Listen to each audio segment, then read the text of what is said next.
Iran, ibintu nyaburanga n'amateka adasanzwe, isomo rikomeye ku isi ya none.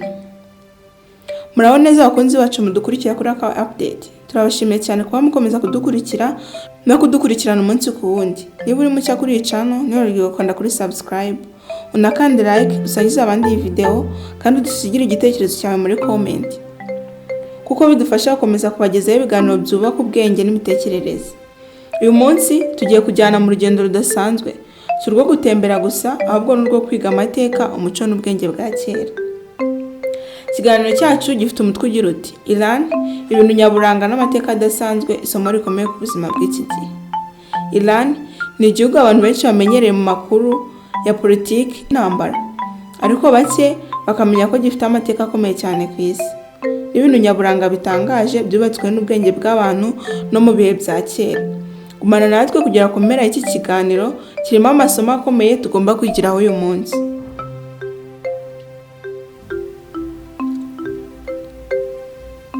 Iran iherereye mu burasirazuba bwo hagati, kandi mu mateka ya kera yitwaga Persia. Ni imwe mu ngoma zakomeye cyane isi yigeze kubona. Mbere y'uko ibihugu byinshi byo ku isi bimenya kuyobora, Iran yari ifite amategeko, ubucuruzi, imijyi itunganye n'imico ikomeye. Uyu munsi Iran igaragara mu makuru kubera ibibazo bya politiki, ariko amateka yayo n'umuco byarenze cyane ibyo tubona kuri televiziyo. Kugira ngo dusobanukirwe Iran, tugomba kuyireba mu ndorerwamo y'amateka atari makuru ya none gusa. Turebera hamwe ibintu bidasanzwe nyaburanga byo muri Iran. Ibintu nyaburanga bidasanzwe byo muri Iran. Icyambere, Persepolis, umurwa mukuru w'ubwenge bwa kera. Persepolis yari umurwa mukuru w'ingoma ya Persia 2500 ishize, ariko kugeza uyu munsi inyubako zayo ziracyatangaza isi. Yerekana ko abantu bo mu bihe bya kera bari bafite ubwenge, ubugeni n'ubuhanga bukomeye. Icya kabiri ni Dasht Lut, ubutayu bukaze ku isi. Ni imwe mu butayu bushyushye cyane ku isi, ariko nubwo ari ahantu hakaze, abantu bo muri Iran bamenye uko babaho n'aho bakoresheje aho guhunga ibibazo. Icya gatatu ni imijyi ya Yazid n'inzu zo mu ibumba. Mu butayu bubatse imijyi ikonje mu bushyuhe bukabije bakoresheje wind catch, ubuhanga bwo gukoresha umuyaga nk'ubukonje karemano. Bibyerekana ko ibibazo bishobora kuvamo ibisubizo by'ubwenge. Icya kane ni cut system, amazi aturuka kure. Iran ifite imiyoboro ya kera yo kugeza amazi mu butayu yubatswe imyaka irenga 2000 ishize. Bibyerekana ko ubuzima butandukanye naho uri, ahubwo bushingira ku bwenge bwawe. Amateka adasanzwe ya Iran. Iran ni imwe mu ngoma zashyizeho ubuyobozi bwagutse ku isi. Umwami Cyrus the Great azwi nka rumwe mu nkingi z'uburenganzira bwa muntu, yubahirizaga amadini n'imico by'abandi baturage. Ikintu cyari gishya cyane icyo gihe, Iran yanyuzwagamo n'umuhanda wa Silk Road, bituma ibihuriro ry'ubucuruzi, ubumenyi n'imico itandukanye. Ibyo byatumye Iran iba igihugu gifite ubwenge bwo gufungura imiryango, ariko kikagumana umuco wacyo. Ubutumwa bwo kwigira ku mateka ya Iran. Aha ni ikiganiro kigera ku mutima wacyo.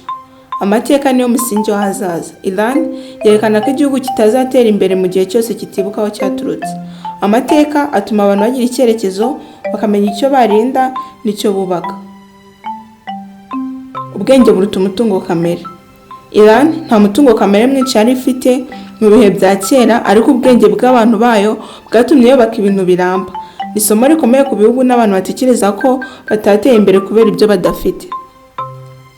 Ibibazo bishobora kubyara ibisubizo.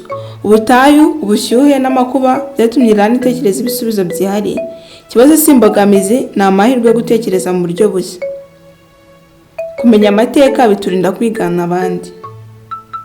Abantu batamenya amateka yabo bakura imico n'imitekerereze y'abandi, bakibagirwa ubwabo. Iran yigishije isi ko kwigira ku bandi bitandukanye no kwitakaza. Ntukagire igihugu cyangwa umuntu ucira urubanza utazi amateka. Iran iratwibutsa ko amakuru ya none atabasha gusobanura amateka yose. Kugira ubwenge bisaba kwiga, kumva no gusesengura mbere yo guca urubanza. Isomo ku Banyafurika n'isi ya none. Ku Banyafurika, inkuru ya Iran iravuga iti subiza amaso inyuma umenye amateka yawe. Ubake ejo hazaza, ukoresha ubwenge, si ugutegereza inkunga. girira icyizere umuco n'ubwenge byawe. Ku muntu ku giti cye ni ukwitandukanya n'aho waturutse, wige ku byahise ariko kubaka ejo hazaza. Amahirwe yawe ari mu bwonko bwawe, si mu byo utunze. Bakunzi bacu ba Akawe Update, Irani twigisha ko igihugu gishobora kunyura mu bihe bigoye ariko amateka n'ubwenge bigakomeza kukibeshaho. Ibintu nyaburanga n'amateka yayo si ibyo gutemberamo gusa, ni ibitabo bizima by'amasomo y'ubuzima. Niba wakunze iki kiganiro, ntibagirwe kanda kuri like usangize abandi, kanda subscribe kuri Akawe Update niba utarabikora, kandi tugire comment tubwire isomo wakuye muri aya mateka ya Irani. Turashimiye cyane kudukurikira, mwibuke ko utazi aho uturuka aba atazi n'aho ajya. Tuzongere tubane mu kindi kiganiro cya Akawe Update.